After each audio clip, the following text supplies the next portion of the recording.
Welcome everybody. I'm just going to let the guys from Lazada do a bit of an introduction to the space and welcome you this evening, and then we'll get into the events.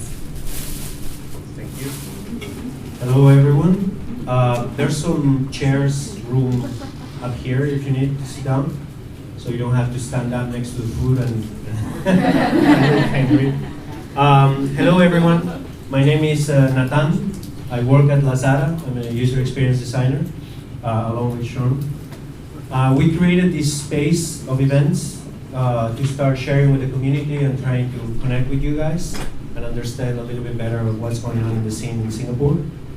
We try to do 2 events every month with different formats, and we're really interested in what you guys are looking for events and content, etc.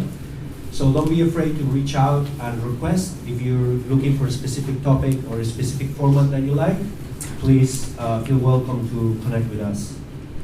The first event we ran last month was a workshop format that was really successful. There was a lot of designers who came in, and we did a really interesting project with some challenges.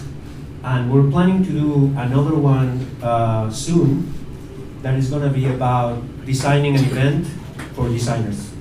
And we're going to use design process for it.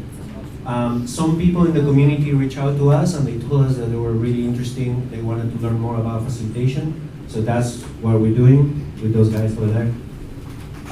Okay, so be in touch. Check the social networks. We're going to keep rolling out these events. And I hope you like this panel discussion today. Thank you very much.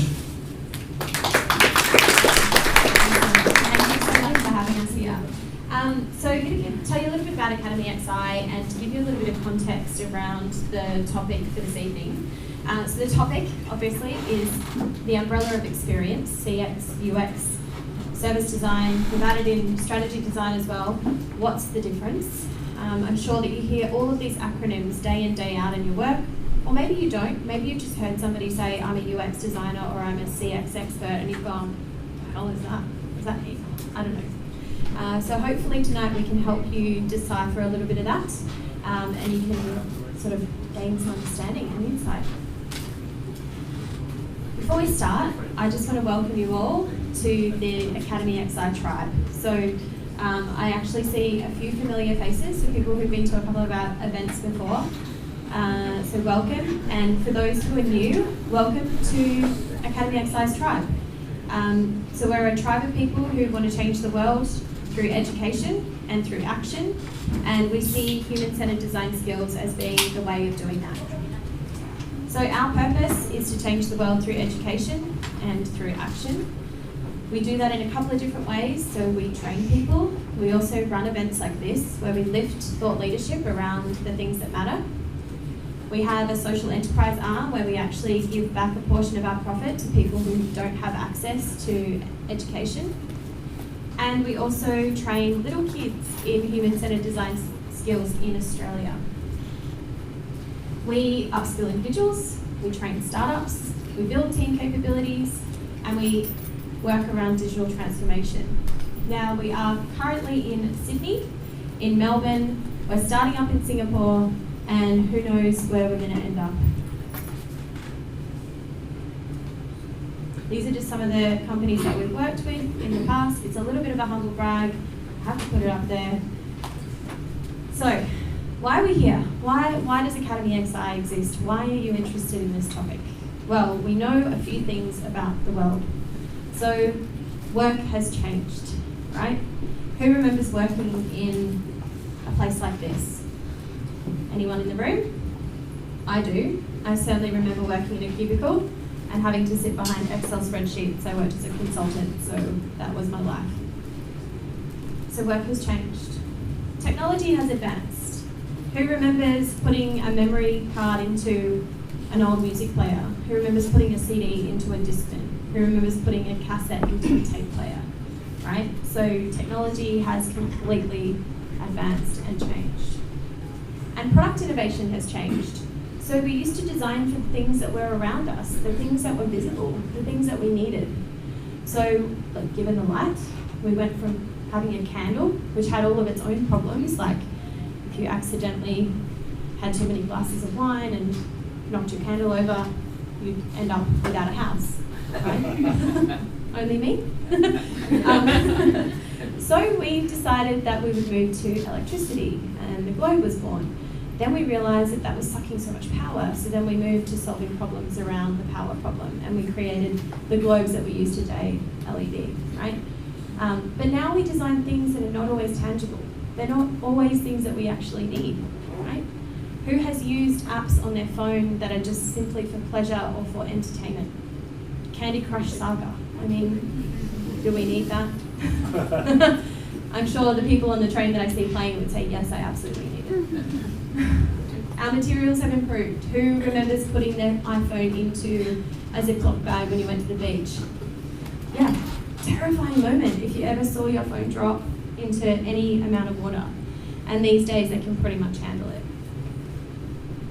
Our desires have shifted, so what we used to like isn't what we like anymore. And we're a little bit more aesthetically minded. And our expectations have increased, both on customer service, the products that we use, and the experience that we have. Now, who rushes across the city for their boss like this on their laptop? Again, clearly only me. But fundamentally, our needs haven't changed. So if you look at each and every single one of these products here, records, boomboxes, Walkmans, iPods, what do we all want to actually do at the end of the day? Listen to music. Listen to music. So the need is the same, but the technology changes around us. So it brings us to our topic now, and before I start, I'm going to just do a little bit of audience interaction, wake you all up a little bit, because I know that you've all been eating all the food up the back, you just want to rest now, tune out. Everybody in the room, put your hand up, please. Everyone? Okay. Now, I want you to keep your hand up if you went to university. Okay. And I want you to keep your hand up if what you studied at university is what you work in today. Now, I want you to keep your hand up if what you learned at university and what you work in today is what taught you how to do your job every single day. Okay. And taught you how to deal with your co-workers. Yeah? No. Right. So we believe that's why we exist. So we think that the world has changed so much that you can't simply study a 3 or 4 year degree now and have the skills that are relevant for now, right? You need to do it quickly. And so we run 10-week courses, we run part-time 5-week courses, we run 1-week courses, workshops, you name it, we can get you there quickly. So, UX, CX, service design, WTF, what does it all mean, right? Well, we're going to go into a little bit. What the hell does ballet have to do with this topic? What is this slide doing here? Well, I want to ask you another question. Who here has been to a performance of ballet?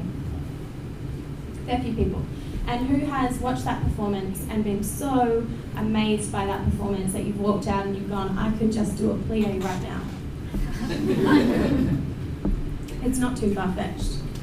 We all have that experience, right? We look at it and we think, oh my goodness, I could totally do that. That was so effortless. But what you don't see is all of the pain in that ballerina's feet and the fact that it's completely unnatural to stand like that. It's completely unnatural to wear that outfit, right? To pull your hair back so tightly, all of those things, completely unnatural. But what ballerinas do so amazingly is a thing called sprezzatura. So it is the art of effortlessness. And it's this concept that we all try to get to in UX, in CX, in service design, you name it. We want people to feel like their experience was delightful, it was seamless, and it was easy, right? That's what we all aim for. Now, keeping with that whole concept of the theatre, this is the analogy that I want to use tonight to explain where everything fits in the big puzzle that we talk about when we talk about design. So, we've got the behind the scenes of a theatre, we've got the front stage, and we've got the backstage. And now if we use this analogy and we say, in the front stage we have the customer experience, right? So you sitting in your seat right now, you're having an experience. You're a customer, and that experience is between you and the performance. That's a customer experience.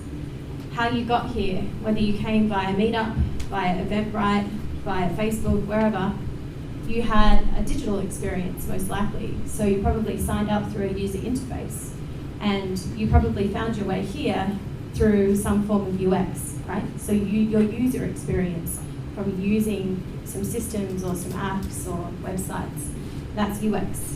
So when you find yourself in front of the stage watching the performance, you're having a customer experience, you got there via UX. Well, what about all the other stuff that goes into it that makes it all happen, makes it all come together? The people that tell the lighting designers how to design what's needed for the show, make sure that they're not using the strobe light in the middle of a ballet, right?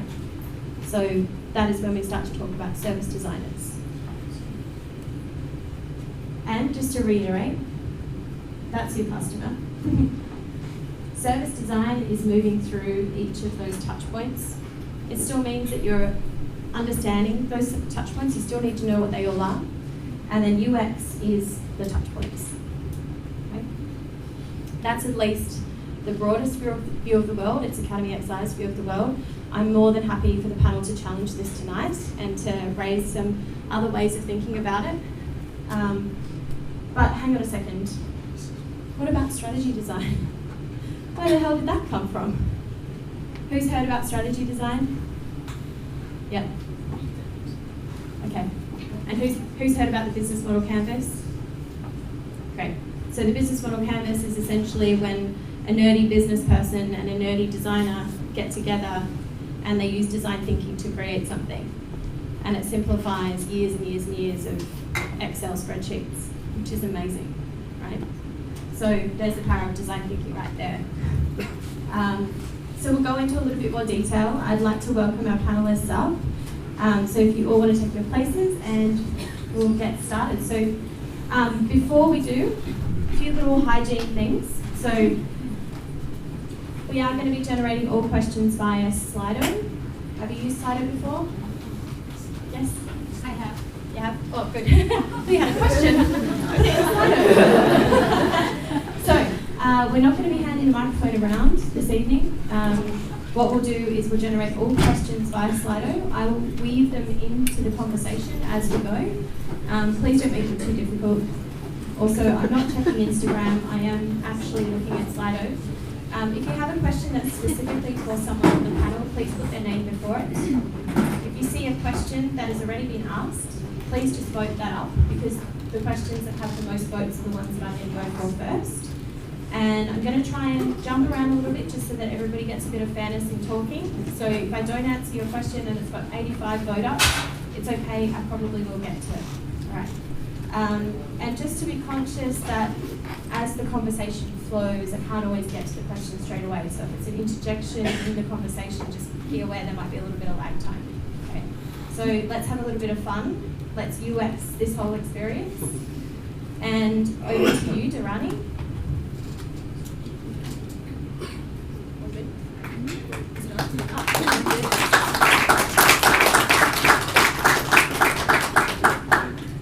The irony.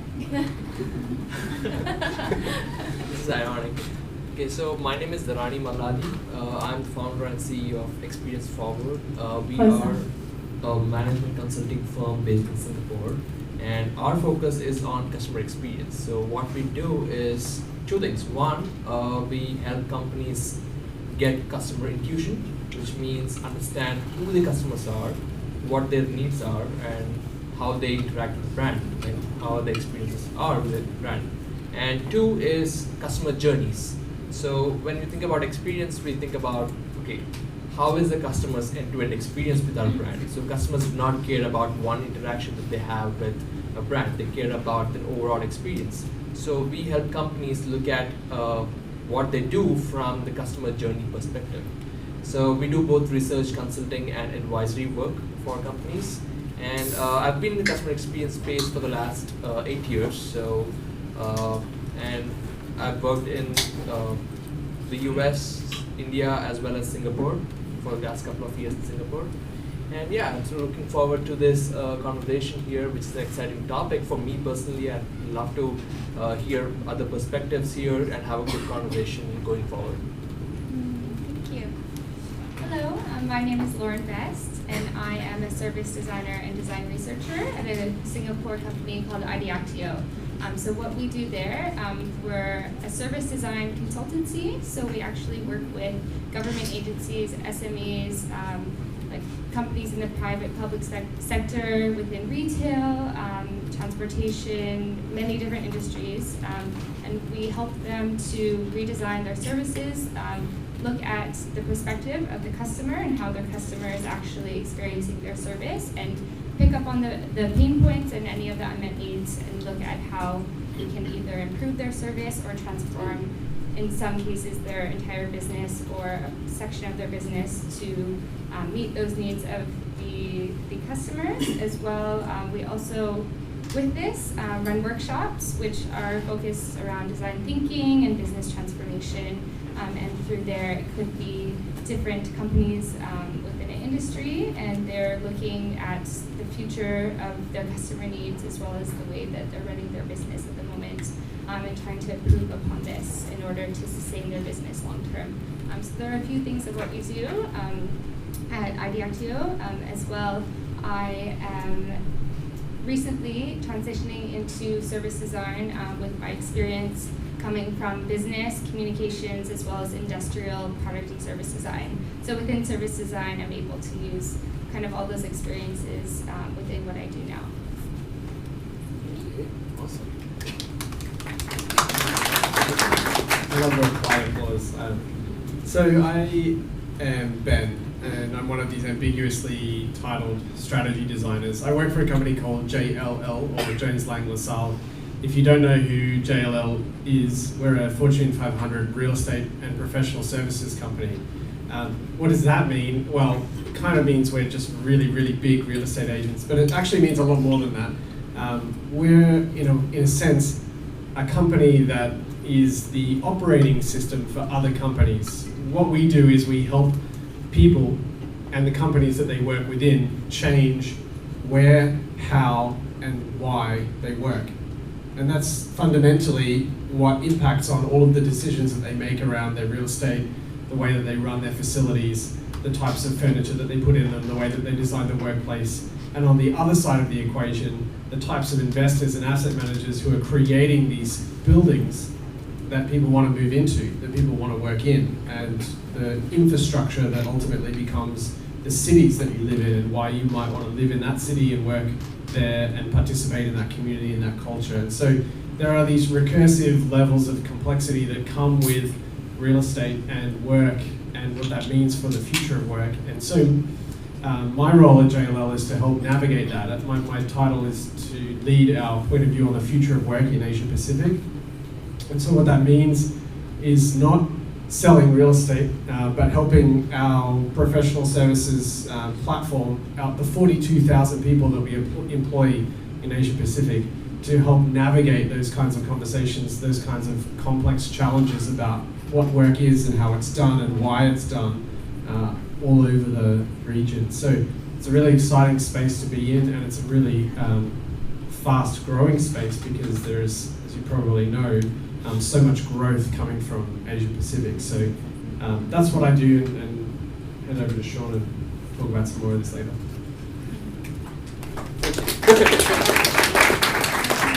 Hello, my name is Sean, and I'm a head of user experience design at Lazada. So this is our home base. Welcome.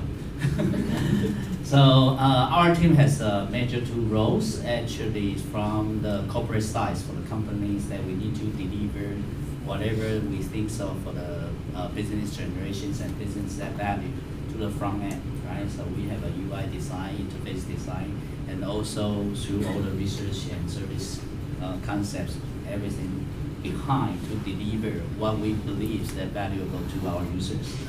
Meanwhile, we need to bring in the user perspective back to the our corporate stakeholders to merge these two values together.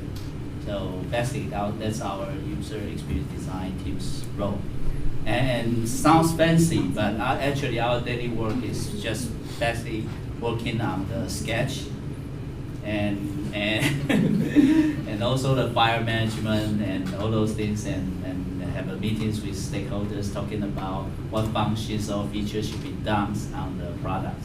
So although we receive lots of product feedbacks and complaints on Lazada platform or our apps and services, but and I can say that that's lots of people's work and across different functions to deliver this tremendous work. So please go easy on us. And we all hear what you say, and we try to get back to the improvement, gradually to serve you guys better. Thank you. Will you be taking questions on Lazada UX? Later. Awesome. So excited. So I'm gonna start down the other end. I'm gonna start with you, Lauren. And I think you touched on this a little bit, Sean. So, these are all kind of fancy titles, and we see them, and when somebody introduces themselves as like head of experience design, you're like, wow, that's amazing. It's actually a pretty important role, but you think, how exciting is that? But what do you actually do in your day-to-day? So, starting with you, Lauren, what do you actually do as a service designer in your day-to-day work? Great question, because every day it can be absolutely different. So it really depends on what you're doing at the moment. So at IDActio, we normally are working on a minimum of 2 projects each, collaboratively with different people from our office, along with also the clients, the customers. It really ranges. So in the sense that we're working on a consulting project, we always are starting with research, of course. So it could be like one day we could be conducting user interviews, the next day we could be synthesizing this information, presenting it back to our clients. It could be prototyping with another stakeholder, and in different terms of facilitation, we could be designing workshops, dependent on who we're giving it to. It really changes. Like for a workshop that might be kind of cut and paste, you're delivering 4 different workshops. We're always, no matter what we're doing, asking ourselves why we're doing it. So it really does change. It could be that we're teaching 20 travel agents about design thinking and business transformation, and actually giving them the tools to implement that throughout the workshop, and then setting a plan for them of what they can do once they leave the workshop and how they continue their innovation journey. So yeah, it's really different, it's really exciting, and every day you just learn so much, not only from the people you're working with as the clients and the customers, but also from your colleagues. So that's just a little bit about it. If you guys ever want to come down and see what we do as well, like we have open door policy, so please come down. Awesome. So just changing gears a little bit, I'm going to move to you, Durrani, and a question that's come through is, how do you define who your customers are? Because I think, when you're working so squarely with customers on their experience, how do you define who they are? And especially when you're being asked to design for everyone in today's world. I think that's a great question to think about, not just for like the leading businesses, even for like startups or small and medium companies. I think one question we need to ask, and a constantly evolving question, is about who is your customer, right? I mean, if you think about it, so earlier, like when you look at how we typically think about customers, like when we see like 20 years back, when a business had to answer the same question, they would have probably spoken about segments, customer segments, based on demographics or based on how much customers earn, like based on the customer needs. And later it evolved, and it's now more about based on how customers interact with brands in terms of if you think about who is using Facebook right now or who's using Instagram right now, it's across demographics. So it's beyond demographics right now. It's more based on the job to be done for the customer, right? I mean, think about why customers, like even before asking the question who your customers are, the question is of why are they using your product? Like who are the customers who are actually decided to say, okay, I'm choosing a brand to do a job for me. And every day morning when we wake up, every brand that we interact with is a brand that we choose to do a job for us.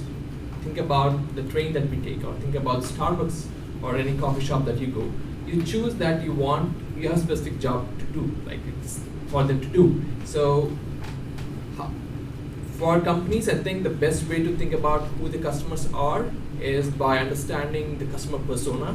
When I say persona, it's generally not their demographics. It's about three things. One, the attitude, like two is the behavior of the customer, and three is the context or the background of the customer. Like why are they here? Like why are they even decided, or why are they even considering our brand for like buying us, or why are they even why are they not doing business with my competition is one more interesting question to ask. So I think that's one way to look at who your customers are, by understanding their attitudes, behaviors, and context.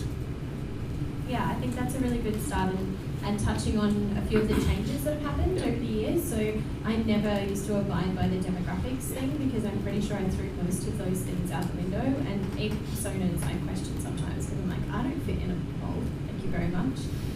There was one time that I was asked why I bought a particular product for my child, and it was this little like high chair that fits onto like any surface, like it fits onto the end of dining tables and in cafes and things, and people were like, oh, it's so convenient and so like nifty, and I was like, yeah, but what it really means for me is like I can get out of the house, go to a coffee shop or a wine bar, and I can continue living my life as a person beyond just being a mother stuck at home with a high chair. So I kind of think beyond some of those barriers as well, right? So when that company asks you like what you want, you wouldn't say that I want a high chair. You would say everything that you just said. Yeah. That's the job to be done for you. Like Yeah, drinking essentially wine. going out, like having the freedom of drinking wine while you're keeping your kids safe. Like Yeah, absolutely. Don't get the wrong impression here. So there's quite a lot of questions that are coming around service design, but I want to move to you, Ben, and I want to get a bit of an understanding of kind of your sense of what is the value of service design to a business. So your understanding of service design from that strategy lens, but then also just a little bit about strategy. Don't go into too much detail, but just like a quick snapshot of like, where did this concept of strategy design and the business model canvas come from? And if you can, just what's the value of service design to business at the end of the day? Okay, Helen, have you cut? No. So I guess simply put, framing it in the context of the question for this panel, what's the difference between user experience, customer experience, service design, and strategy design? In what ways are they the same, and what ways are they different? They're actually kind of nested concepts, and like we were just describing, this notion of understanding your customer is kind of at the heart of understanding service design and therefore understanding strategy. User experience design is kind of just a different twist on it. Like a user implies you're doing something with a product, you're using it. Whereas a customer might not actually touch anything, they might not use anything, but they still pay. And if you take the definition that Peter Drucker puts forward, it's the purpose of the business is to create a customer. So in a sense, this notion of strategy comes from understanding not only who your customers are and what jobs they have to get done, but understanding how to do that in a competitive way, in a distinctive way, to create some sort of value proposition that differentiates you from everyone else, especially when you're in a commoditized industry where it's essentially a race to the bottom. So this notion of service design then becomes really important from a strategic perspective, because it enables you to design all of the interactions both in the front stage, the customer facing side, and the backstage, the logistics and the supply chain management. We were talking about this before, Sean, which could segue to you later. How do you actually make that work? And therefore, when you're starting those sort of programs of strategy, service design, what further questions do they raise about the actual kind of business that you're in? You might think you're an e-commerce business, but in actual fact, you're a logistics business. Because the front end could be anyone's front end. Could be Facebook, could be Lazada, could be Amazon. Doesn't really matter. People want the stuff to arrive, so you need to focus on the real value that you create, and that's actually in the logistics space. So I guess I won't take too much longer to explain it, but you did ask a specific question around things like the business model canvas and where it came from. And the interesting thing about that is because it's such a pervasive tool, like if you've ever done a design thinking course or you've had any sort of training in strategy, you've probably come across the business model canvas. And if you haven't, that's fine too. But it's a ubiquitous term in strategy now. It's almost as pervasive in terms of Google search traffic as the term strategic plan. And the reason that it is because it came about as the result of a gigantic explosion of interest in business models, which occurred almost exactly in 1995. Any guesses why that might have happened? Anyone born after 1995, preferably to answer. No. So what was it then? 1995 is the beginning of the landscape browser, so I'm going to go with it. And how were you accessing that browser? A laptop? Yes. In 1995? Windows. How big was it? Windows 95. Windows 95 came out, right? The first graphical user interface, mass release. It also shipped with the Microsoft Office suite Windows, which made available for the first time the tools like Word and, importantly, Excel. So interestingly, this whole concept of strategy design, in a sense, is a UX solution. It's a tool for problems that have been created by previous UX solutions, like Excel, because suddenly every man and his dog could access the spreadsheet and do their business models with their accountants and do it much, much faster than a slide rule and a calculator in the old school spreadsheets. And that created a lot of interest. It started the e-commerce revolution. People started getting their computers connected to the internet. Then everyone was talking about business models. No one knew what they were. And then Alex Osterweiler put a PhD together to try and define it, and he created that visual tool as a way to answer that question of why computers go to sleep at night. What a business model actually is. So anyway, is it? I know my definition of a business model is just basically a man or a woman in a suit, a business suit. Business model. So over to you, Sean, and I've got some interesting questions for you. Firstly, who is the best designer in your team? Who asked that question? Yeah, I wonder who asked that question. Smiling at us from the audience. But seriously, with Alibaba controlling Lazada, what are the best practices of CX and UX from China that have really helped Lazada, and what are the challenges that you're facing right now? Actually, in terms of customer experience and user experience, it's been discussed in our organization for quite a while. We couldn't make a definitions of it. Who is our customer? Because our business nature is to create an ecosystem. So basically, we are now only facing buyers. So the user experience we are talking right now, especially on our apps, are facing the consumer side. So lots of people will say that's our users or our customers. But basically, if we don't have sellers, our sellers or our logistic partner to work with us, everything is not going to happen for our consumers. So because of this large chunks of the ecosystem, then it's so hard for us to define who our customers really are. So, and we have a simple way to do it. So we put sellers on the customer section and the buyers on the users section. But that's just some of the discussion we put this way. But until today, we still have no strong definitions for this whatsoever. But definitely we have some of the very, very brief ideas of our users. Users means everyone here. Even we consider how we segment the users. Every time when we comes to the business model, when we want to create the product features, we always ask for the business value and business model, right? And every time when it comes to who is your users. And actually, if you want to drive the growth, that means everyone's on the internet, even offline, are your users. So when we debating on this, we always end up that there's no result for user research to segment the user research in certain groups. Everyone's on the internet will be our users. So I would say yes, everyone's on internet or who wants to or desire our service, who wants to come online are our users. But customers are a bit different. Customers start to contribute, start to have interactions, start to have a big relationship with our platform, and it turns users into the customer. That's when we have a briefly defined for the customers and also user experience. So when our teams do design for the user experience, we meant to create a common sense for how user behave in a very scientific way. But for the customer, definitely we will put down some of the user values and contributions. For example, we all know that how many, I'm not gonna disclose the data, but we all know that how many orders that user generates, they're gonna become a loyal member. So every logics behind that, and for the user experience in the front end, we need to drive that happen for the business as well, and they will become a loyal customer. And for the customer experience team, we have a CS team as well, right? Service team.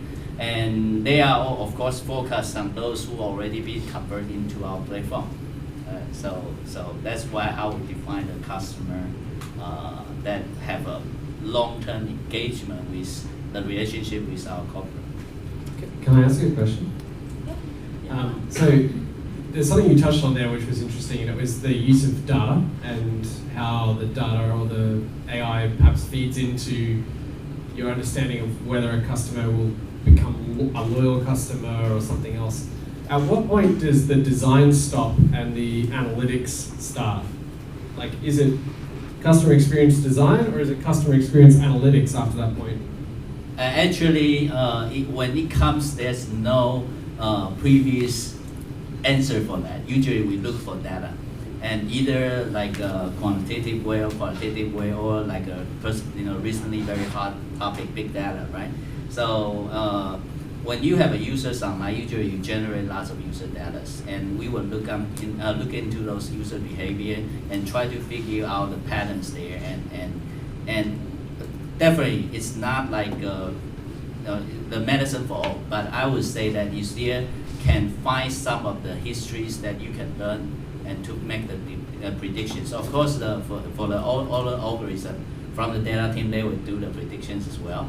But we all know that sometimes we just try, because human change, especially the psychology part, they change very fast. They generate different user behavior. I mentioned to you before. Now most of users in South Asia, we can see the trends they move into. They are moving to the from e-commerce to the social network to do the purchasing thing, and maybe someday they will buy things from Grab car. We don't know that, so we cannot always based on the past data to predict the futures, and we have to always prepare that has an open-minded user behavior may change. So I think finding the scientific or cognitive psychologist baseline is a right way to approach if we don't have all those data. Thank you. Just on exactly that topic, and keeping with you, Sean, can AI replace the work of UX designers, do you think? Partial, not all. And I just think that when we say the AI replace our job, is for currently what we've been like a job model or job descriptions are what we have right now, right? But when the AI comes in, we all have to upgrade our job skill. So I don't think that AI will replace us, but we really definitely have to upgrade ourselves to the next level. We still know that AI couldn't do certain things, especially for the creativity, but they will mimic your creativity. But somehow, some of the user patterns they couldn't mimic at this moment yet. So I wouldn't think that's a show, show futures that we see that AI or automation will replace the design. Awesome. So moving over to you, Durrani, and this question is, what are the top 3 methodologies or tools that companies should use to assess customer needs? Okay. 2 things. One, when we think about analytics, which we just spoke about, many companies these days deploy some sort of analytics, either homegrown systems or something that you buy from a software as a service. But the only challenge with only focusing on analytics is most of these data insights that you get out of doing customer analytics is most of it is correlation, meaning you can correlate different behavior of the customers or their attitudes or how they interact with the brand and come out with some conclusions on what and predict the future or predict the behavior of the customer in the future. But the challenge is most of these do not offer what we call as causation, which means why is the customer behaving the way he or she is behaving. So for that, I think that's more important more than ever, because data side we have millions of data points that we can analyze on a day-to-day basis. But what's more needed right now is understanding the why. Why is the customer behaving the way he or she is behaving? I think for that, the top 3 that I would definitely choose is still ethnography, like walking in the shoes of the customer, understanding how they interact with the brand, and also in what context do they interact with the brand. And 2, which would be still doing contextual surveys. So surveys, one big challenge with doing surveys is again, they happen after the experience takes place. So for example, if I go home right now, if I had coffee at a coffee shop and go home in the evening, if they send me a survey, but then probably between these two what you call as events in my day, I would have interacted with 10 more different brands and maybe spoken to 10 different people. So my memory of that experience is not in the moment. So I think more and more in the moment and contextual interactions, contextual surveys is one more tool or methodology that I would suggest. And finally, understanding the customers and having the interviews with them. It's taking time to understand how we can, so the objective of the interview shouldn't be how is a product or how do you like a service. It should be more exploratory, more understanding their unmet needs. So that helps in 2 ways. One, it gives business the opportunity to understand how the customer experience is currently with the brand, and also understand how the brand can evolve for the future needs of the customer. So I think that would be one more suggest. Yeah. And so just staying with you quickly, and then over to Lauren, I'll give you the same question. How important is research in your design process, and what are your thoughts on having a dedicated research team or not having a dedicated research team at all, and the pros and cons for each? I would say it's really good to have a dedicated research team because they could do all. So it's a question of bandwidth, right? On a day-to-day basis. So in an organization, the question comes, who is going to do it? So having that sense of accountability in a company where someone is doing that and deploying different research methods is definitely a good idea. But the only challenge with that is if it sits in one corner of the office or in the workplace, that becomes a problem. So if some team is doing research and they're called R&D and they sit, no one knows who they are, and all that we know about them is they come up with some papers or research reports that once in a while the senior executives of the company have a look at. So that becomes a challenge. So I would say having a research team is good, but the research team should be part of different functions. So I think the cross-functional collaboration comes into play at that point when research team is not just sitting in silos, but they are part of different conversations that happen in different parts of the organization. So for example, if you're talking about a bank, and if we are thinking about how we can improve the credit card, if you want an application journey. So if I want to apply for a credit card, and how do we improve that customer journey? And if you have a research team that has done all the research, and what's more important is getting that research back into this cross-functional team, which is responsible for that customer journey. It could be the product team, it could be the services team, the sales team who's actually going out and selling that product to the customers. So having this cross-functional team and treating them with all the research insights so that everyone can take the right action for the customer.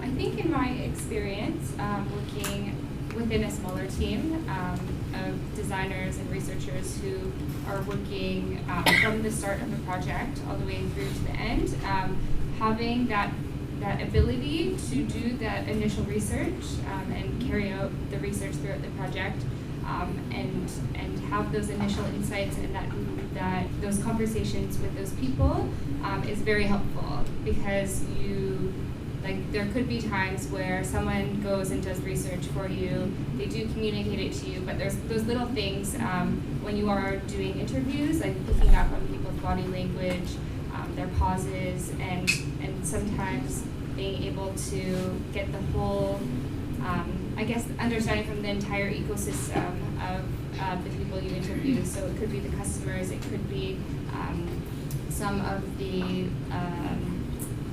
there's lots of examples like a vendor that's maybe supplying the something for the service, people working in, say if it's for a retail company, so it could be the logistics that are delivering those items to the store, it could be people who are working in the store, it could be people who are managing, working in the back office. Just having that entire overview and that first-hand interaction with them and then carrying that through, I find very helpful, because sometimes you might lose some of those insights or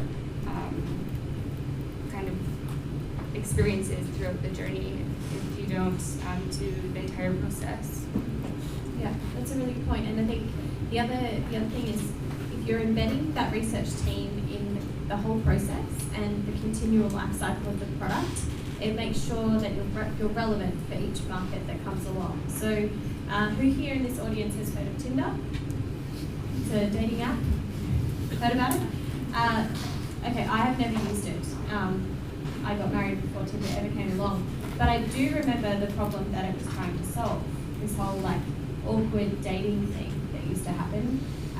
So if anybody remembers going out to bars on a Friday or Saturday night, if that's how you chose to date, or perhaps meeting someone in a cafe, or just being forced to have dinner with someone by your parents, I don't know. It's awkward, right? Having to meet a new person, having to get to know them, having to interact with them, and quite often what used to happen in Australian culture is you'd end up in a situationship because you went, home with somebody or you made out with somebody on a dance floor, and then that's where you find yourself. Now you've got to forge this relationship with someone you may not actually like. So along came this thing called speed dating, right? Anyone remember speed dating? Yeah, hideous. It was basically like, let's take away the late nights and the drunk, awkward situationships and put you in an after-work event for only an hour, super convenient. You just walk out of work, you go to a pub, you sit at a table, you get maximum, applications, I guess that's what you want to call them. People put across their 20 seconds of pitch, and then you go home and you decide whether any of those were worth following up. Well, how horrible, right? How weird to sit in front of someone for 20 seconds and do all that. Well, then Tinder came along, and it was like, don't go into an awkward situation like that. Just put all your best photos up, make sure there's a cat or a dog in it, whatever, and, put your age up, lie about it, put your name up, and put all your best details, and then you can just basically go through and swipe and make it super efficient. Now, who has only ever dated using Tinder? Or who has kind of grown up with Tinder being the way that you kind of meet people? Close your eyes and put your nobody hands wants up. to. Yeah, that's fine. So what I'm saying is, there's a whole generation of people who've never gone through the awkwardness of the dating thing, and then the weirdness of the solution to that problem, and have only ever had this app. And if you ask people who've only ever had this app how they find it, they say to you, it's horrible, right? It's such a weird experience. So I don't know what's next, but this is where the importance of research comes in, to constantly talk to customers and say, what is it that you're liking about this? What are you not liking about this? What does your world look like? What's the context that you exist in? What is the problem that we were initially solving, but what's the problem that we're solving now? let's make sure that that's relevant. So keeping with you, Lauren, just for a second, there is a question that's around service design. So it's about how do you effectively test your service design as services are not a physical product? So how do you make sure that what you're doing is actually the right thing? Right. So there are many ways of doing this. I can give a few examples, but one of which we did was for an elevator company. So they actually wanted to design a showroom, and of course you could test the elevator, but it was more so what this experience of the showroom could then offer to the people who were visiting it. So we went in to do some prototyping of the actual space. So we invited people before we even before the space was even created, and asked them, like, should there, if this were to look maybe like a hotel lobby, should there be a reception desk? If there is, where should it be? So you can even like do mock-ups of different situations, if it's like a physical location, you can mock that up and actually have people, invite people into the space and try it out and get their feedback. As well, if it comes to, if it is something that is a digital space, or an type of experience digitally, like just get your ideas out. If it's hand drawing models or hand drawing prototypes, invite the customer to actually use it, and it doesn't have to cost a lot of money. Just the quicker you can get testing and actually get their feedback, see what works, what doesn't work, the quicker you can kind of make it to that solution. So be ready to fail fast and keep going, and just see where it takes you, because you might think you're headed in a certain direction, but once you speak with the customer or user, you might find yourself in a completely different product or service or experience. Yeah. I'm sure if a lot of young people knew how many creeps they'd come across on Tinder, they wouldn't have agreed to it being an app. But anyway, that's beside the point. So that you kind of answered a question that was for Ben, and that was around how can one innovate on a real estate business model, because prototyping can be very expensive due to construction costs. I think you kind of touched on that. So it's about prototyping in the best way that you can, in the simplest environment, and continuously talking to customers. But another question, and I'm going to go to you, Ben, on this one. Recently, our minister mentioned about the importance of having design thinking in big corporates, and more boot camps are being released by different companies, some of which are in the room. Do you have any thoughts on this? And given your perspective on the future of work, where do you think that sort of fits? And do you think that can't comment on what the government is deciding to do, but do you think this is the right move in design? I think the stance that Singapore has on design in policy is actually a very sophisticated one. It's one of the world's kind of most advanced in terms of leaning into design as an integral part of the strategic value creating mechanism of the economy. And I think that's a good thing. I certainly think that there's a lot of Kool-Aid out there when it comes to design thinking, and you have to really understand the history of design thinking to understand why it would be valuable as a methodology, because there are so many other ways of doing it. And the fact is that design thinking itself was inspired by visual thinking and sort of came out of the artistic disciplines. And as we've heard already, it's evolving from purely a way of prototyping and manifesting an idea in a sort of tangible form or prototype, or some conceptual, whether it's graphics or physical nature. It requires another type of discipline to actually become valuable, and that's science. You need to form a hypothesis about what you've created and why it's valuable, actually gather evidence and test it. And so while design and design thinking as a sort of systemic approach to problem definition and problem solving is important, you have to realize that it isn't just design that's important. It's actually the artistic questioning of why this thing exists in the first place, the creative nature of developing ideas for how else it could exist, the scientific approach to validating and testing it, and then of course all of the other engineering-based disciplines that go around making that a reality, and doing more than just an interesting pitch deck at a boot camp or a startup pitch night or a hackathon, and actually making it real. Like you need to have the engineering skills. You can't just talk about your wireframe. You need someone who can legitimately do Python coding and build an AI or something like that. Those people are not necessarily design thinkers. So you do need a lot more flexibility in your thinking to make it a reality. But in general, it's a good thing. All boats rise with the tide, and you need a broad level of literacy to kind of get that traction at scale. And that kind of connects back to that other point around prototyping in a real estate type of business, because it is so pervasive. You need everyone to think it's their job. It can't just be the people who manage the real estate or the people who run the company, because it'll never work at scale if that's the case.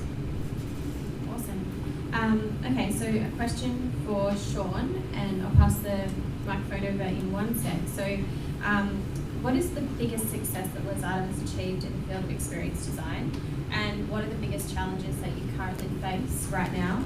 And then there's a separate question, which is, are you hiring right now? And actually, more specifically, and it's been voted up quite a lot, what skills and experience do you look for in a UX designer or a strategy designer? And are there any assessments as part of the hiring process? So it's in two parts. What is the biggest success that Lazada has achieved in the field of experience design, and what are the biggest challenges that you face? And then the hiring question. Actually, I joined this entities less than 1 year. So during my duty here, I wouldn't say that we have any big success here yet.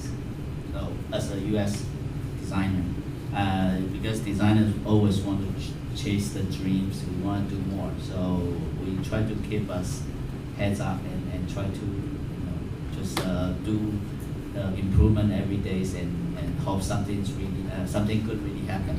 So no big success, but I think that we still can say that especially these teams from the early time, and especially Alibaba start to own the ownerships of the Lazada, and lots of transformation here, and finally this team's on track. So that's a good thing. And also like today's event, we start to have an opportunity and also the energy to reach out the communities and to contribute to the community as well.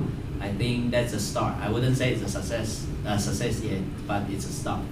And biggest disappointment value, I would say that the same thing is we still don't know a lot of the local culture yet, especially for the 6 markets, right, in Southeast Asia. And lots of things we don't understand.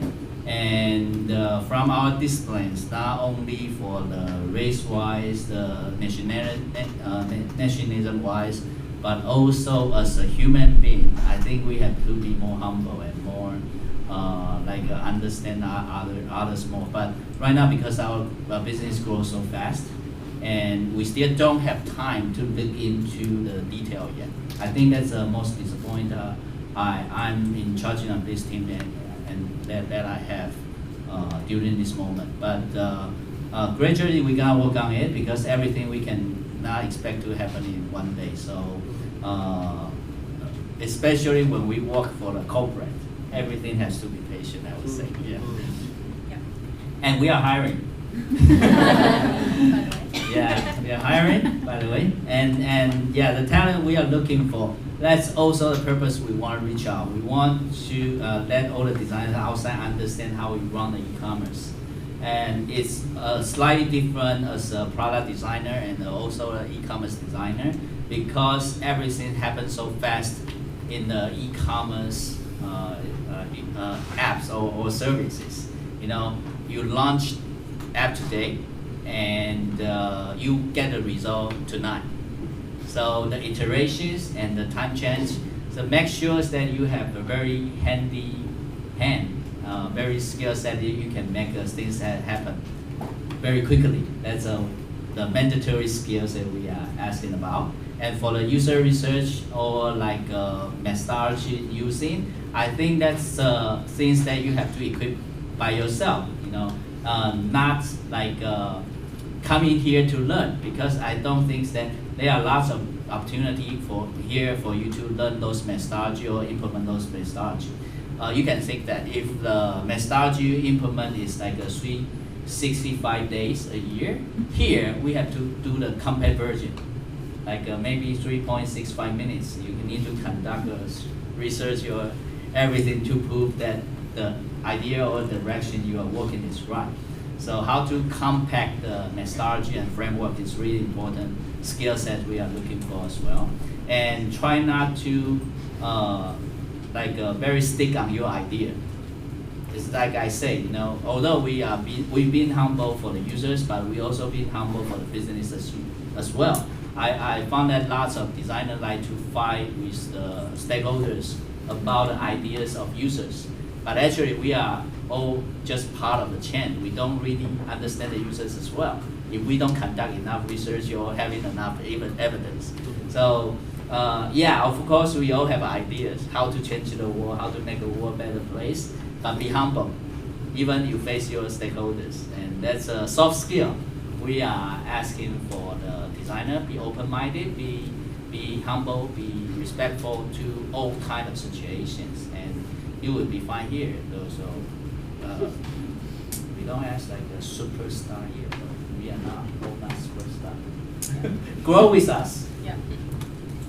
That's awesome, and I think that's what you kind of want from a company as a designer is you don't necessarily want to be on the pedestal and be left on your own to just design the perfect thing.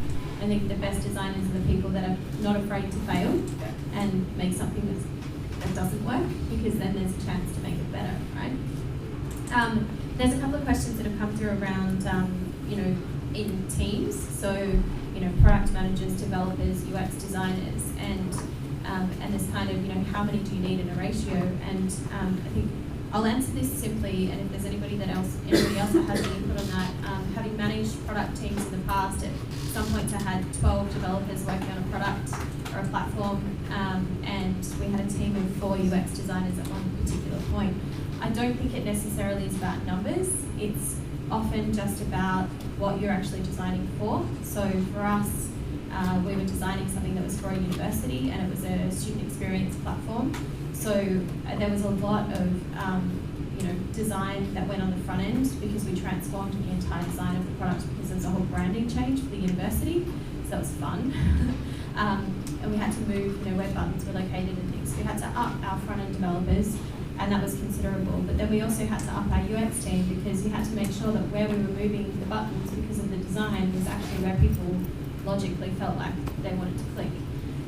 So it really depends on what stage of the product you're at or the platform that you're at. I don't think there's a specific ratio that you can work on. It's really about how much you can speak to your customers and how much that team can kind of work together to get things moving as quickly as possible. And remembering that people work on different schedules. I think this is just a really important point to make. Product managers work on a different calendar to developers, and they work on a different calendar to UX designers. So your development team will often be working agile, and they'll be working in blocks of like 6 hours. So some of the developers would work, they'd get in at 8 and they just wouldn't want to stop. They would want to keep going. They'd be eating donuts at the desk, but they were deep in their work. And trying to put a meeting in the middle of their day was like the worst thing you could do. And I think you've got to respect how different people work, right? As product managers, we're all about meetings and let's have an 11 o'clock meeting and a 12 o'clock meeting and a 1 o'clock meeting. Developers want to die when that happens. They're like, there's 3 hours of me coding that's gone out the window. And UX designers want to be out there with people, or they want to be actually like wireframing things, and they're on an idea, they're on a flow. So I think, yes, ratios sometimes can be important, but really it's about wherever the product's up to, and then it's respecting how everyone works differently. That's important. So that answers quite a few of those questions. Yeah. I have a point on that. I think, if you don't mind me just interjecting, I'm already in, so I'm just going to keep going. What's interesting in that point that you raised is kind of understanding the way that people work. So developers work in some ways, and designers work in other ways. Maybe hospitality staff work in completely different ways, trainers work in different ways again. And so one of the things that we've seen in the space that we work in is the fact that all of those things exist in some physical space. Like, we haven't been plugged into the Borg or the Matrix yet and exist completely in a digital environment. We work in buildings, or maybe we don't, depending on how well the building is designed, how well the workplace is designed to help you actually do that work. And so I guess my point is we're also hiring. And what we're hiring for are human experience designers. And I say that because the workplace is where strategy comes to life, right? It's where your company actually works. And if your company can't work well, if people can't work well in that space, your company can't do whatever its strategy or its service is supposed to do.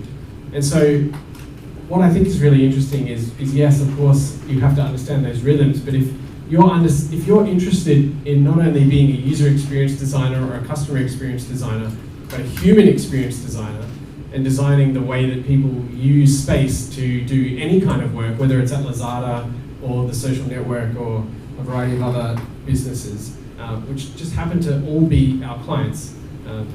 You might like to be our new Regional Director of Human Experience, which we're currently hiring right now. Nice plug. I like how you snuck that in. Good job. Good job. That's what strategy designers do. All right. So the next question, and it does tie into this because I think some of you are sitting in the audience. Some of you already have great jobs and you're here to learn a little more. But some of you are probably, starting on this journey and going, where the hell do I want to end up, right?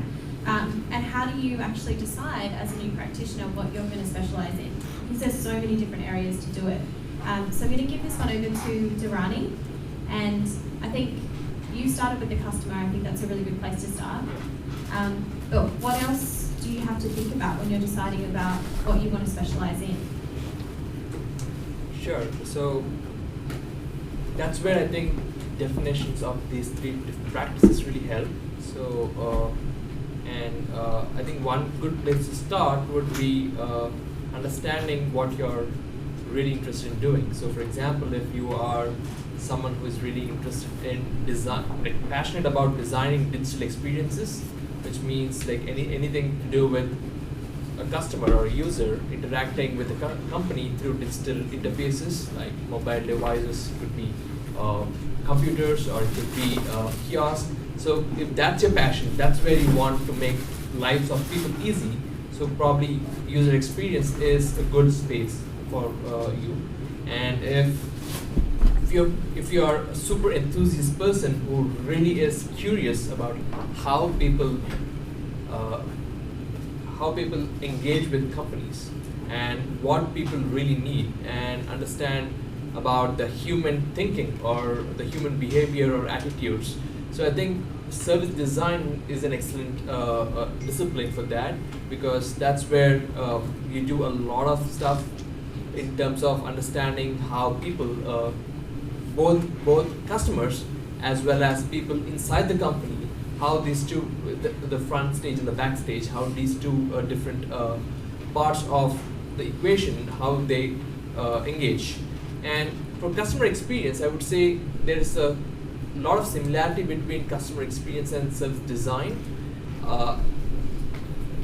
The only difference is customer experience is like service design plus, which means it has two different areas which service design usually doesn't cover. One is measurement, like understanding like how do you measure customer satisfaction, how do you measure customer experience, how do you measure the business impact of whatever you're doing. So that's where customer experience management does quite effectively. And if that's your interest, that's where you want to help companies understand the business value of investing in customer experience. Customer experience management is a whole discipline for that. And one more area I would say which customer experience includes, which is more about the governance.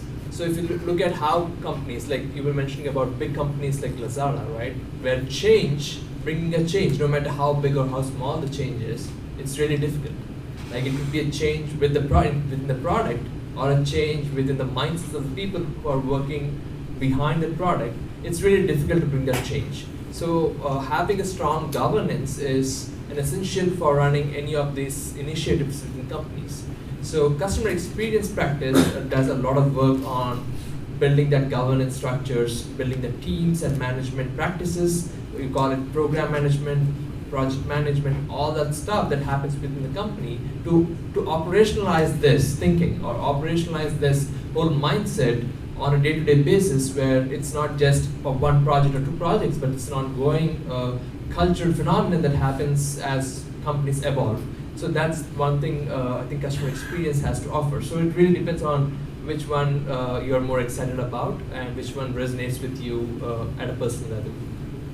And there was a question that was that had popped up that was around all these fancy titles. So, you know, we're moving beyond UX and CX and service design and strategy design, and, you know, now you see collaboration designers and computational designers and every other kind of designer that's out there.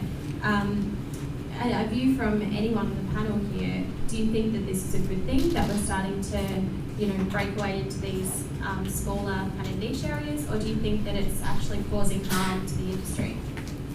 I think it is causing harm in a way, because I think that the overall objective of the first place why we are doing this shouldn't be lost in this whole new fashion of coming up with new titles, coming up with new practices, building communities around each of these practices. So I see, like, for example, in Singapore we have user experience events that happen where you wouldn't see customer experience people getting into, and vice versa. So we have a customer experience network here in Singapore where we don't see a lot of user experience and service design practitioners. So which I think is a bad thing, because all of us are playing the same game. It's like what our role might be different, but we are on the same team and playing the same game. So I think it's good to be one community and exchange knowledge and exchange and enhance the value creation process. And I guess similarly, people get a bit annoyed when you call someone like a UX UI designer, right? As well. I mean, there are UX UI designers who can do both, but a lot of UX designers are like, I don't want to touch the UI at all. So don't suggest that that's what I do. Ben, on a question here that's a really interesting one, that is, are jobs to be done going to kill the CX and UX industry? Just knowing that part of the business model is value proposition design and understanding your customers and understanding their jobs to be done. Do you think it's going to kill the industry? And what, the concept? Yeah. No. Concept. Why? And I don't know, did the concept of a spreadsheet kill the accounting industry? Like, I think that the idea is just a way of framing what we would otherwise describe as a need, or some way of better accessing why a pain point is a pain point. Like, it's only a problem because it's prohibiting you from doing something that you wanted to do. If you didn't want to do it, it wouldn't be a problem. So that's kind of like the meta construct of why job to be done is useful.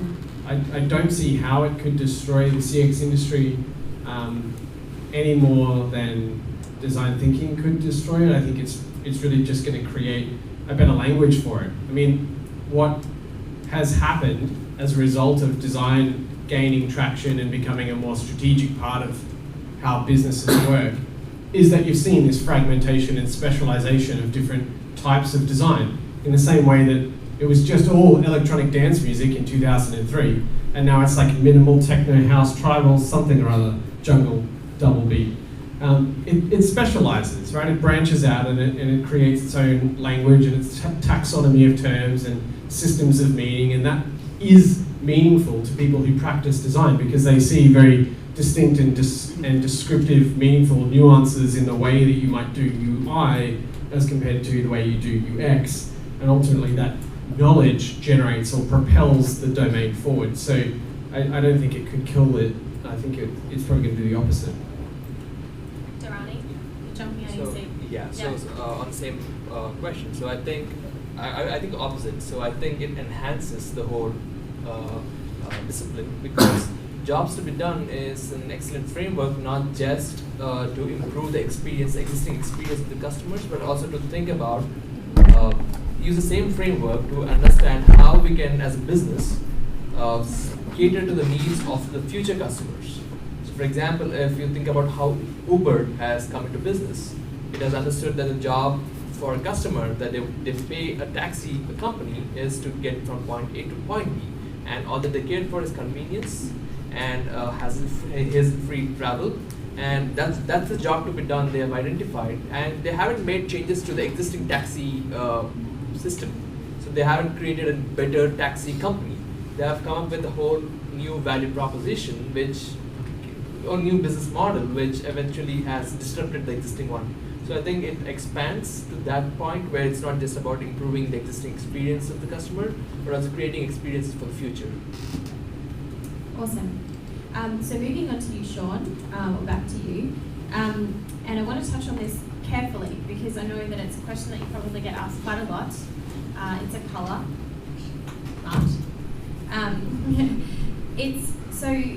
We all know that recently Lazada merged with Redmart, and there were some experiences that people had. And I've heard Sean talk about this before. So firstly, are you able to share some insights around sort of what sort of happened there and what were the biggest pieces of feedback that you found from that? But then also, how would you rate your current user experience online on your platform, and what's the direction for the future of the platform? Like I mentioned before, actually, right now, Lazada's platform is built on the concepts that the success back in China. So all the modules that we moved from China to duplicate to South Asia and hope that will be a success. And the Redmart integration is more like the trial of how these two systems merge into, and also a trial that how we see the user experience or user behavior react to these kind of changes. I wouldn't say that we kind of use the Redmart as a guinea pig, but we definitely have a lesson learned from the Redmart integration experience.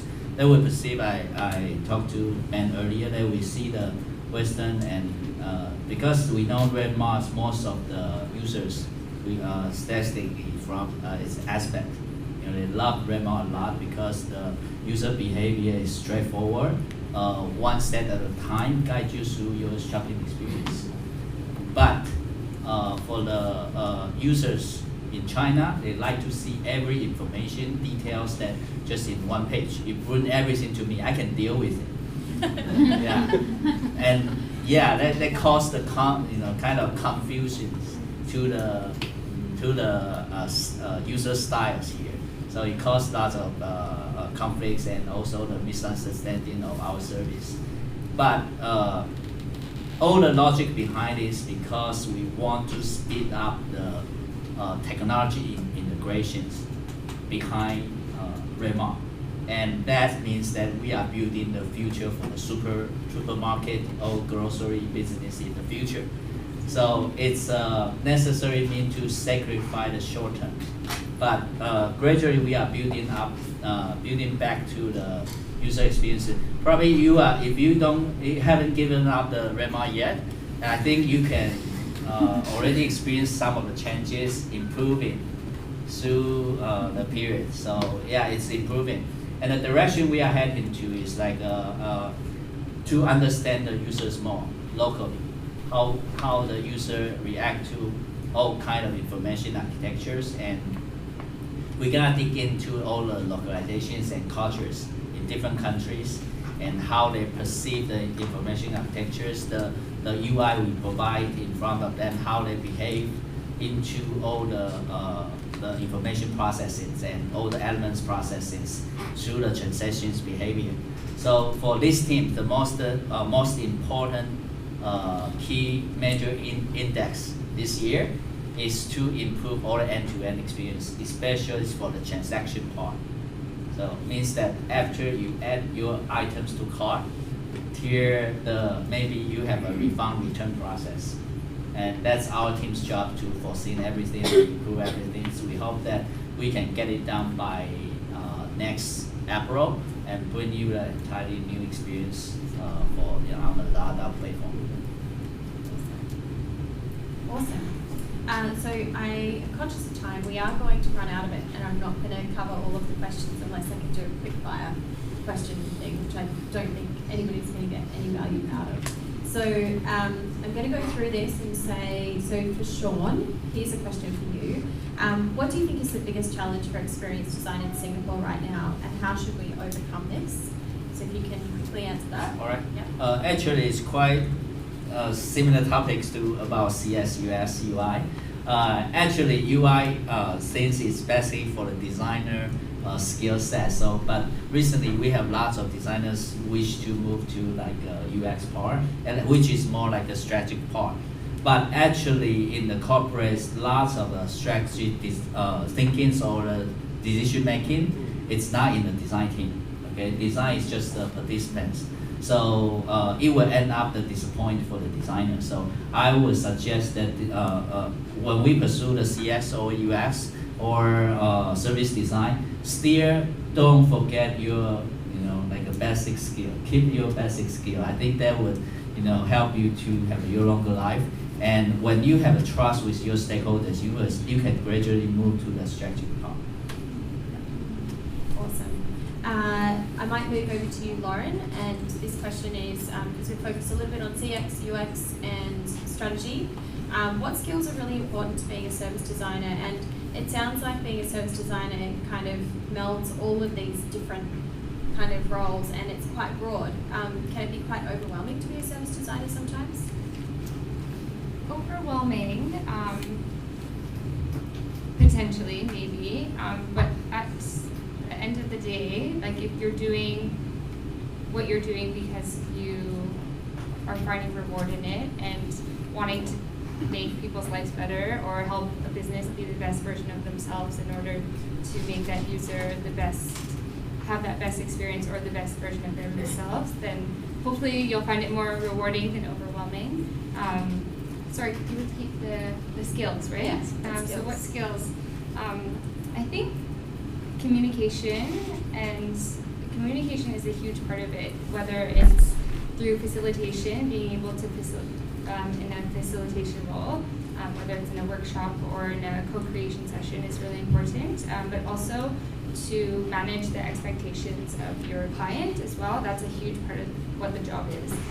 So being able to communicate within your team as well, along with the facilitation. Also strategic thinking is a huge part, and systems thinking. So being able to, like if you are very detail oriented, that's also great, but if you're able to kind of take a step back and zoom out and look at things with a holistic view, that will be really, like that's very necessary in helping you with the job. Awesome. I'm going to give you some quick fire questions, Ben, because I know that you've worked in this kind of space before doing use of research on the ground. So when conducting online surveys to assess customer needs for product enhancements, what is a statistically significant number for number of 365. success? Yeah, there we go. Thank you. Done. Where's another one? How best to increase conversion rates of lead generations where the user is given a content asset like a white paper for download upon submitting a form? How best to what's the best way to increase a conversion rate if what you're offering the person is a white paper at the end? Okay. Well, why are they downloading the white paper in the first place? It could be a number of things. Could be related to the content in the white paper. It could be something to do with the referral traffic. It could be something to do with the time or the recency since an event. Like for example, you might download the white paper on human experience design that we've published on humanexperience.jll after attending this event tonight. And we might contact you soon after that to see if you're interested in joining our human experience design team. That could be considered a successful conversion if you sign up for an interview, but ultimately, if you take the job, that's a real conversion. So there's a funnel, right? And we need to look at all the friction points throughout that entire funnel. But it depends. Yeah, it depends on what you're wanting at the end. Measure of success, like what's the right business outcome? Why are you doing marketing in the first place? Why are you spending time writing white papers? Do people even want white papers? What are you even writing about? Do you even know what you're putting in it? All of those sorts of things. Yeah. And one more, for usability studies for web page design, what is the number of users we should target? Is 13 to 15 a good number? Actually, Sean, you might be able to answer this as well. Depends on your school of thought. I think generally speaking, usability design is like until you reach not exhaustion, but until you start to recognize discernible patterns, that after a few further iterations no longer seem to be outliers. They're all sort of conforming to a pattern within maybe 3 standard deviations. Would you agree with that? Yeah, somehow, but actually never be enough. Actually, Yeah. yeah. But for like cost-wise and all the assessment, I think for us with like running each segmentation is like 12 users. That's then we can control the budgets and cost. That's the right amount to do. But definitely there's a deviation there and everything. But it's good enough for us to discover some of them. Awesome. And one more question for you, Ben. What is the difference between strategy design and design strategy? Who's the linguist? It's There are 2 of those. so there's a third one, strategic design. Strategic design and strategy design are not the same thing. Strategic design is using design, whether it's design thinking, user experience design, or something else, in a strategic way, like being smart about when and why you do it to create or differentiate value or your team or something else. Strategy design is when the strategy itself is the object or the artifact of your design process. And design strategy is probably like your digital strategy. It's some sort of operational parameters or guidelines that your company has adopted to put design into its operating system. So why are you using design, for example? Awesome. And Durrani, one question for you, and that is, for designing a service or a product, we can't satisfy all of our users or customers. What do you think about that statement, and how would you overcome it in 1 minute? Pick the most difficult user or pick the most difficult customer you can ever think of and try to satisfy them. So that segment or that particular customer would give you all the insights which probably you would cover, or you would be able to, if you are able to satisfy that one customer who is super difficult to satisfy, you'll be definitely able to satisfy the other customers. So that's the simplest way. I love that the audience laughed, but the best thing about designers is that when you put constraints on them, they actually give you the best outputs. So making them go fast makes them work harder and also gets better outcomes. All right, this is the last question, and I'm going to ask this of all of the panelists. So if you want to hand the microphone all the way down, what is something you wish that you knew before starting your job?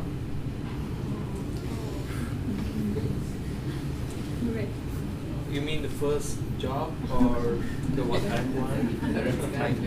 You decide. Okay, so one thing that I thought, like I would say, talk about getting into customer experience space, because I got into customer experience space by starting a company, a consulting firm back in India.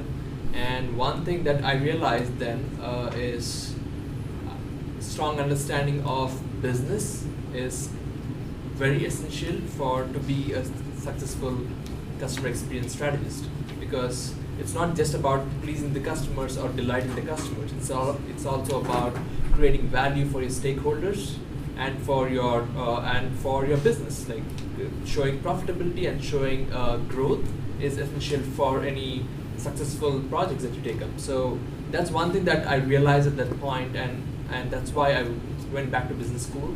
So yeah, so that's one thing that I realized after starting a job. Yeah. I think one thing I wish I would have known a bit sooner or thought of sooner is that the amount of experience that you have doesn't necessarily, won't stop you from doing a certain type of job. So especially in any area of design, the more insights and diverse insights that you can offer is so valuable. So if you think you don't know so much about a topic, or you don't know too much about UX, you haven't had 5 different jobs in this space, it doesn't mean that people won't see the value in hiring you or making you a part of the team or wanting to work with you. And just be confident in who you are and the skills that you have from your past experiences, and how just I guess leverage the value that you bring that's different from everyone else. Almost in exactly the same vein of thought. So about 8 years ago, I was working in Brisbane, and we had IDEO come out to do a project with the government. And this was around the time that, design thinking had been kind of like hitting its straps pretty hard throughout the early 2000s, but it was still relatively new in business terms, 2011. And I met Tom Hill, who was one of the partners for Open IDEO, which was the part of IDEO that were running their Open Innovation Challenges and running this program that we were participating in. And I was like starstruck. I'm like, whoa, Tom Hill, you're like a design god! Tell me everything you know, please. And I want to know, like, how does IDEO do it? Like, how did you create this framework for design thinking? How did you build this incredibly valuable firm? What are all of your secrets? And what he said to me was, everybody is just making it up. And I was like, oh, cool, that's nice. But it was a real reality check. He was like, no, seriously, like IDEO is an industrial design firm. But now they earn most of their revenue from consulting to governments on design policy. Because why? They did really good work. And those products became really valuable products, which ultimately generated lots of value for the companies that sold them. And then IDEO got a reputation off the case studies. And it kind of speaks to your point about the humbleness and the craft and focusing on just doing the work. And in a sense, like the strategy isn't making a decision about what to do and who does it. It's actually about doing the work right. Like if you do good work, that's ultimately what will create the right kind of value. And all IDEO did was they looked at their industrial design product process and they said, how would a designer think about creating this thing? And they codified it and they called it design thinking. And Tim Brown wrote a book about it, and there you go. So everyone's making it up. Just make up your own version. Yeah, well done, Tim. Well done. For me, soft skill. I think that's things that when we come to work for the companies, that we always feel that sometimes that really impact the partners you work with, or that impact your boss thinking or perspectives on you. It's not how professional you are or how kind of like a professional skill you have, but actually how you communicate and your desire want to be success. I think that's things that I pick up later on, not when I learn this professional skill. Awesome. So that pretty much concludes the panel tonight, and some closing comments just to wrap up. There was a question in there from, I'm assuming, a writer who was saying, is there a role for writers in CX, UX, service design? And if there's something that I wish I knew before doing my job, and can I just point out that I studied nursing, undergraduate in nursing. I started out studying engineering, dropped out of it because it was ridiculous, and then started studying nursing, worked as a nurse for many years, and now work in human centered design, and now I find myself here. So I think there's, don't think that what you're studying is the only thing that you're ever going to do. That's how it works. Life is not linear. I think there's definitely a role for writers. I think one of the critical skills that I learned as a consultant very early on was the power of writing, and that means writing emails, simple communication. So the ability to persuade people, to get buy-in, to make points really clearly on a page and get your point across. I think that's so critical, and so definitely there's a role for writers in this space. Understand your audience always. So just think about who's going to read that email, who's going to use your product, who is going to be in the audience of the event that you're running. Try and tailor what you're going to say to what those people want to hear, and hopefully it doesn't come off tone. And on that point, read a room. Learn how to read a room. So get a sense of human behaviour and understand when you walk. When you walk into a room and it's awkward and there's an awkward feeling and you try to start a conversation and people don't want you to join. Every day. Read that, right? Because you annoy people when you interrupt, or when you're in spaces when you can't read what's actually going on. And sometimes the power is in just observing what's happening and not necessarily stepping right into it. And on Lauren's point, I think something that's really important to recognise is if you have If you have opportunity that other people don't have, or if you have privilege, acknowledge that and give space to people who don't have that same opportunity or privilege. I think we live in a world now, and I'm saying this as a person who happens to be white on this panel, who comes from a beautiful life.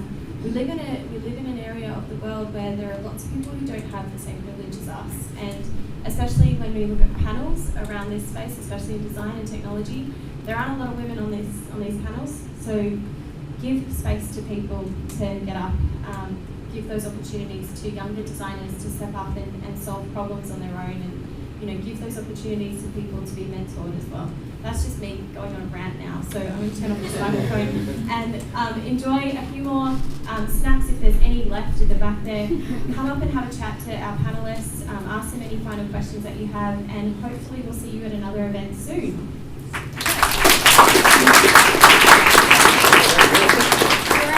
Looking for a writer, so whoever. Everybody's hiring!